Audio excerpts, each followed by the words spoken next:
Hello, I'm Sela Grabiner, and I'm the Opioid Overdose Prevention Outreach Coordinator at Educational Alliance Center for Recovery and Wellness in New York City. Today, I want to teach you how you can still save a life despite social distancing. Even though COVID-19 is here, the opioid epidemic is still all across America. In New York City, 3 people are dying every single day of an opioid overdose. NYC Health says that every 6 hours, someone is going into an opioid overdose. So I want to teach you today how you can gain a kit and how you can use this kit if you were to see someone in an opioid overdose. How you can tell someone is in an overdose is that their pupils will be very, very tiny. Their lips, finger beds may be gray, blue, and their body discolored, ashy, pale, gray, blue. And this is because they might not be breathing at all, or they might be snoring or gurgling and not getting enough oxygen to their brain. The most important thing you need to look for is a person being unresponsive. Just to note, this medicine does no harm.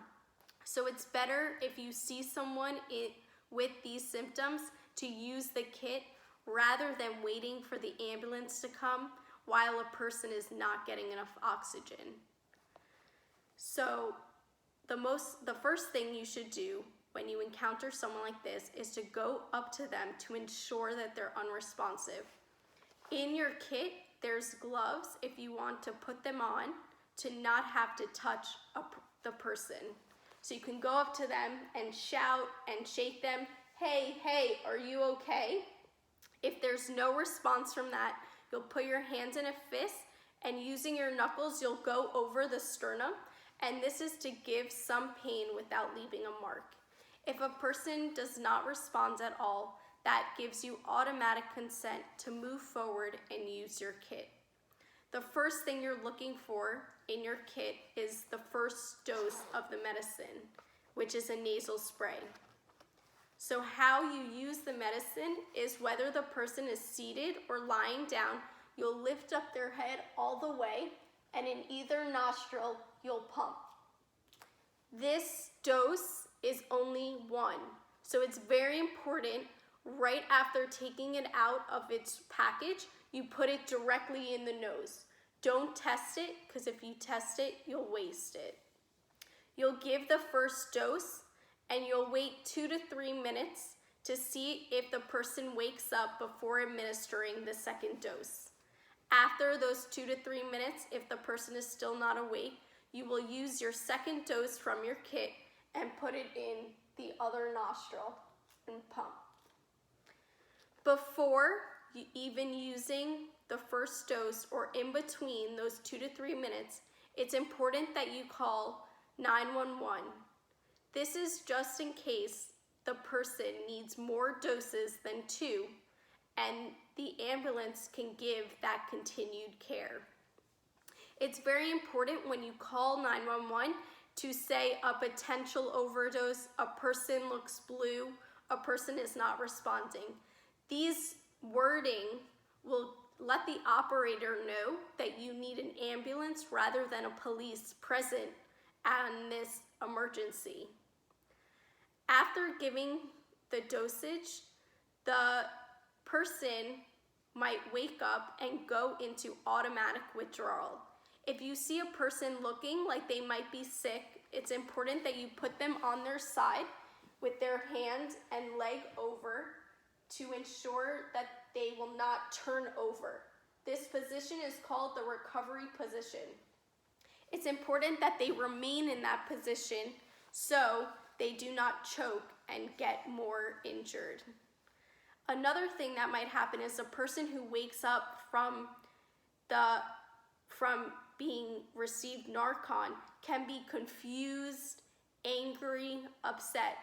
They don't know that they were in an overdose, so now they just know that they're not feeling their drug anymore. So it's important for you to introduce yourself and say that you have given them Narcan to calm them down and to let them know what happens. It's also very important to ensure to them that for 30 to 90 minutes, this medicine is in their body and they will not feel their drug during that time. Afterwards, that drug that they had that is still in their body, and it will come down and they will feel their high or their pain relief again. But it's very important that they not put more drugs in their body, because if they do, they will not feel it, and it could put them at risk for a fatal overdose. The other things in your kit is a rescue mask. If a person does not respond to the 2 doses and the first responders are not there yet, that is when you need to start administering CPR. If you are certified in CPR, you should do what you know. If not, you can use this rescue mask to administer rescue breaths. At this point, the person will need to be on the ground with their back on the floor. Following the mask, you will pinch their nose, have their head all the way up, and over their mouth, you will put this cloth.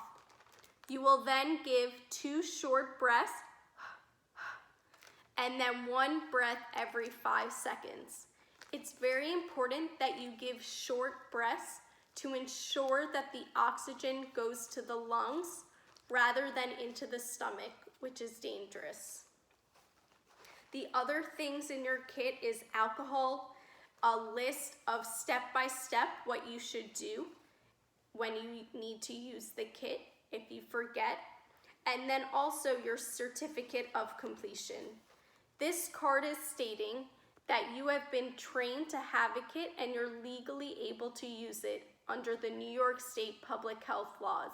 The public health laws are stating that you as a non-medical personnel have been given the prescription to have this kit and to use it as a first responder in a case you encounter an overdose. On the back of the kit card is our information. It's very important you report to us if a kit has been used. We need to report that to New York State Health Office to let them know that an overdose occurred and a kit was used. This is also a way for us to give you another kit. Thank you so much for listening to this presentation. If you would like to have a kit of your own, you should contact us at the information below. Hopefully, we can all do our part in saving lives and ending this opioid epidemic.